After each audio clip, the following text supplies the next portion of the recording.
건강 서비스 숍이 모여있는 유명한 거리가 있습니다. 그런데 유독 한 곳만 문전성시를 이룬다고 합니다. 사람들은 이 매장이 만실이 된 뒤에야 다른 곳을 찾는다고 합니다. 하루는 이 거리에서 가장 장사가 안 되는 곳의 사장이 문전성시를 이루는 가게에 무언가 특별한 비결이 있나 싶어 몰래 손님으로 가장해 방문했습니다. 그런데 본인의 가게와 비교해 하나부터 10까지 딱히 더 나은 점을 찾지 못했습니다. 가장 중요한 기술도 비슷했습니다. 결국 절박해진 사장은 솔직하게 정체를 밝히고 도움을 요청했습니다. 그러자 장사가 잘 되는 가게의 사장은 다음과 같이 조언했습니다. 우리 매장은 단순히 기술을 제공하는 곳이 아니라 지친 사람들에게 활력을 제공하는 곳입니다. 저는 우리 가게를 방문한 사람들이 활력을 얻을 수 있도록 신경을 많이 쓰고 있습니다. 마찬가지로 우리 직원들도 단순한 기술자가 아니라 사람들에게 에너지를 불어넣는 사람이라고 가르칩니다. 목적의식에서 오는 작은 차이를 손님들이 느끼고 더 많이 찾아주시는 게 아닐까요? 세상 속에서 살아가는 우리 크리스천의 목적은 무엇입니까? 복음을 더욱 효과적으로 전하기 위해서는 크리스천인 우리가 있는 곳에서 다툼이 그치고 웃음이 피어나고 사랑이 넘쳐나는 곳으로 변화되어야 한다고 생각합니다. 우리가 삶의 목적을 분명히 할 때 단순한 일상의 활동도 새로운 의미를 가지게 됩니다. 주님의 사랑을 담아 모든 일을 할 때 우리의 삶은 다른 이들에게 생명을 불어넣는 축복의 통로가 될 것입니다. 오늘의 말씀. 내가 가는 길을 그가 아시나니 그가 나를 단련하신 후에는 내가 순금같이 되어 나오리라. 오늘의 만나. 오늘 하루 당신이 하는 모든 일에 목적의식을 부여해 보세요. 직장에서, 가정에서, 사회에서 단순히 일을 하는 것이 아니라 사랑을 전하고 희망을 나누는 사람이 되어 봅시다. 작은 변화가 주변을 밝히는 큰 빛이 될 수 있습니다.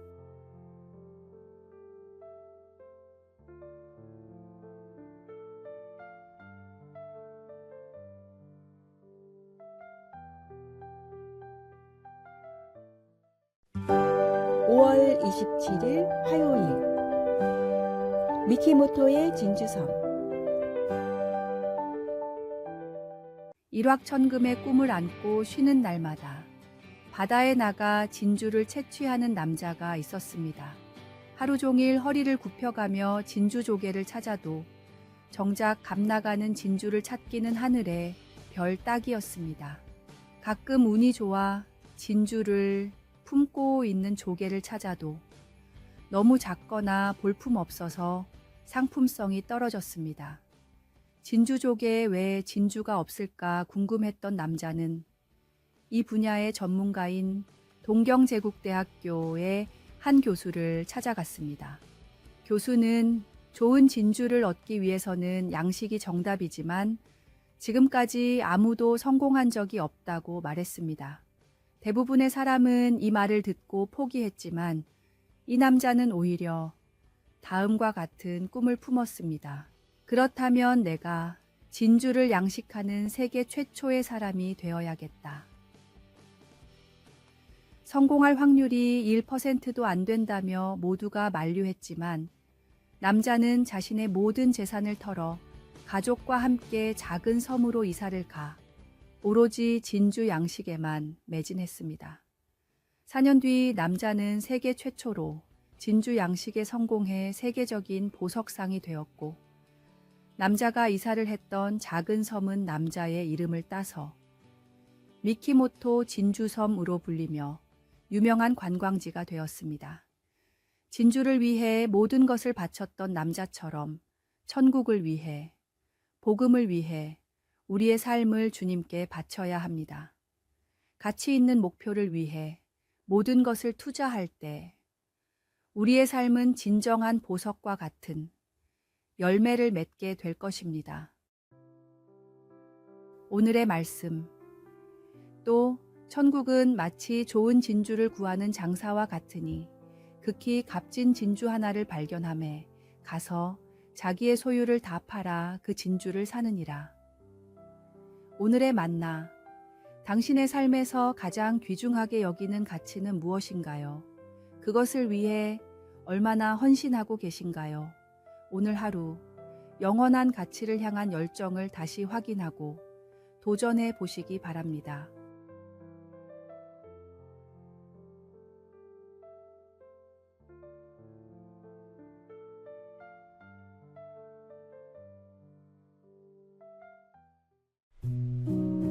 (5월 28일) 수요일.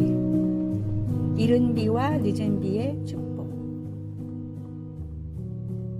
구약에는 이른 비와 늦은 비가 축복의 요소로 자주 나옵니다. 때에 맞게 한 번만 비가 오면 될 텐데 왜 이른 비와 늦은 비 두 번이나 필요할까요? 이스라엘 땅의 토지를 살펴보면 이 말씀을 더 깊이 이해할 수 있습니다. 이스라엘 땅은 석회질 성분이 매우 높습니다. 그래서 오랜 기간 비가 오지 않으면 땅이 시멘트처럼 딱딱해집니다. 농사를 짓기에 앞서 이른 비가 오지 않으면 땅이 단단해서 씨앗을 뿌릴 수가 없습니다. 그래서 먼저 이른 비가 촉촉하게 내려야 땅을 기경하고 농사를 지을 수 있습니다. 이렇게 힘들게 지은 농사가 결실로 이어지려면 늦은 비가 내려야 합니다. 땅은 촉촉해졌지만 씨앗을 키울 양분이 없기 때문입니다. 구약 시절의 이스라엘 땅은 이른 비와 늦은 비가 적절하게 내리지 않으면 도저히 수확을 할 수 없는 매우 척박한 환경이었습니다. 이른 비가 내리지 않으면 농사를 지을 수가 없고 늦은 비가 내리지 않으면 수확을 할 수가 없었습니다. 구약 말씀에 나오는 이른 비와 늦은 비는 우리의 모든 필요를 완벽한 타이밍에 주님께서 채우실 것이라는 고백입니다. 우리의 인생을 뒤돌아보면 언제나 우리의 계획보다 하나님의 계획이 정답이었다는 사실을 깨닫게 됩니다. 하나님의 응답이 때로는 조금 빠르고 때로는 조금 늦더라도 모든 것이 주님 손에 달려 있음을 믿음으로 고백하십시오. 오늘의 말씀. 그러므로 형제들아 주께서 강림하시기까지 길이 참으라. 보라, 농부가 땅에서 나는 귀한 열매를 바라고 길이 참아 이른 비와 늦은 비를 기다리나니. 오늘의 만나. 인생의 특정 시기에 응답이 없어 애타는 마음이 들 때도 하나님은 당신의 완벽한 때에 필요한 축복을 보내십니다. 오늘 기다림의 시간도 하나님의 계획 안에 있음을 신뢰하며 이른 비와 늦은 비를 보내실 주님을 기대하는 하루가 되시기 바랍니다.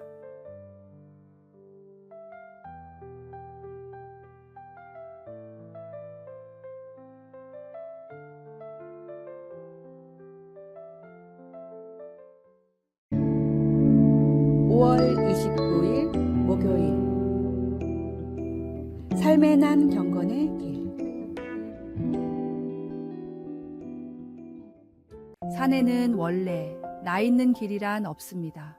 다만 사람들이 같은 곳을 계속 왕래하다 보니 풀이 꺾이고 나무가 뽑혀서 길처럼 보일 뿐입니다. 길이 나 있는 곳이라면 그곳이 어디든지 사람이 자주 다닌다는 뜻입니다. 산과 숲을 거니는 사람은 저마다의 목적이 있었을 것입니다. 산 정상을 목표로 하는 사람, 다른 마을을 방문하려는 사람, 집을 짓고 살려는 사람, 귀한 약초를 찾으려는 사람 등 그런 사람들의 발걸음이 쌓이고 쌓여 생긴 것이 바로 길입니다. 서양 사람들은 이 길을 갈망이 만든 길이라는 뜻으로 디자이어 패스라고 부릅니다. 사전적 의미로는 사람이나 동물이 자주 다녀 생긴 길이지만 다시 말하면 욕망이 만든 길이라는 뜻입니다. 처음 누군가 그 길을 가지 않았다면, 혹은 그 사람 외에는 아무도 그 길을 가지 않았다면, 길은 생겨나지 않거나 생겨도 금방 사라졌을 것입니다. 마찬가지로 우리의 마음, 우리의 습관에도 수많은 길이 나 있습니다. 건강해지고 싶은 사람은 운동의 습관으로 길을 내고, 돈을 많이 벌고 싶은 사람은 더 많은 일로 길을 냅니다. 지금 우리의 마음과 삶 가운데 주님을 향한 길은 얼마나 나 있습니까? 가장 자주 찾고 즐겁게 거니는 주님을 예배하는 경건의 길이 우리 삶 속에 가장 중요한 길이 되도록 자주 거니십시오. 오늘의 말씀. 주께서 내 마음을 넓히시면 내가 주의 계명들의 길로 달려가리이다. 오늘의 만나. 오늘부터 삶 속에 경건의 길을 만들어 가시기 바랍니다. 매일 같은 시간에 말씀을 읽고 기도하고 찬양하는 습관이 쌓일 때 당신의 마음에도 주님을 향한 아름다운 길이 생겨날 것입니다.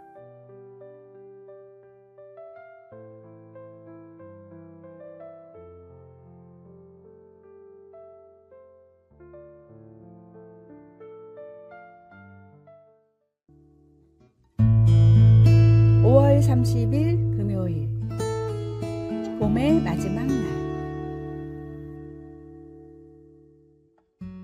한 정원사가 있었습니다. 그는 매일 아침 정원을 돌보며 하루를 시작했습니다. 하루는 심한 폭우가 내린 후 정원의 많은 꽃들이 망가져 있는 것을 보게 되었습니다.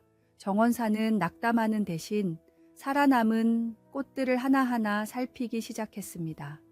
그리고 그 과정에서 놀라운 발견을 했습니다. 강한 비로 인해 흙이 씻겨 나가면서 오히려 뿌리가 더 깊게 자리 잡은 식물들이 있었고, 새로운 싹들이 돋아나고 있었던 것입니다. 그는 일기장에 이렇게 적었습니다. 오늘 나의 정원은 어제의 정원과 다르다. 많은 꽃을 잃었지만 더 강해진 식물들을 발견했다. 이것이 자연의 섭리인가 보다. 어쩌면 우리 인생도 마찬가지일지 모른다. 실현 후에 더 강해지는 것이 자연의 법칙이라면 나는 오늘의 정원에 감사한다. 5월의 마지막 날에 서서 우리도 지난 봄을 돌아보면 어떨까요? 기대했던 일이 이루어지지 않았을 수도 있고 예상치 못한 어려움을 만났을 수도 있습니다. 하지만 그 속에서도 우리는 분명 성장했고 새로운 가능성을 발견했을 것입니다. 감사는 모든 것이 완벽할 때만 하는 것이 아닙니다. 오히려 부족함 속에서도 채워주시는 하나님의 은혜를 발견할 때 진정한 감사가 시작됩니다. 오늘의 말씀. 범사에 감사하라.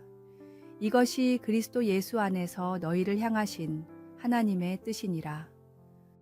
오늘의 만나. 작은 일상의 순간들, 당연하게 여겼던 것들에서 감사의 이유를 찾아보세요.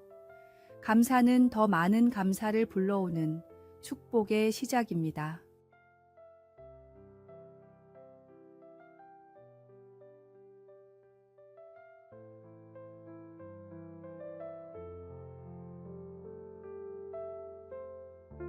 아래에 빨간색 글자 구독을 누르시어 더 많은 전도의 열매를 맺으시기를 기도합니다.